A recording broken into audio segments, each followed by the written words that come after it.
Hey guys, in this video I'm going to show you how to set volume indicator in IQ Option. If you find this video helpful, please consider to like this video and subscribe to my channel. In saying that, let's just jump straight into the video. Okay, so the best way to do this is to head on over to chart. So go to iqoption.com/trade room.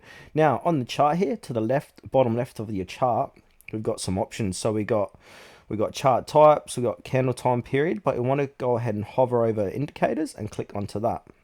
Now from here we've got different tabs under indicators. We want to go ahead and choose the volume one, and then to the right of that we've got accumulation, distribution, volume, net volume, volume oscillator, or wave volume. So if I want to do a volume oscillator, I can go ahead and choose that. Short cycle, long cycle, colors and display, I can set all that stuff.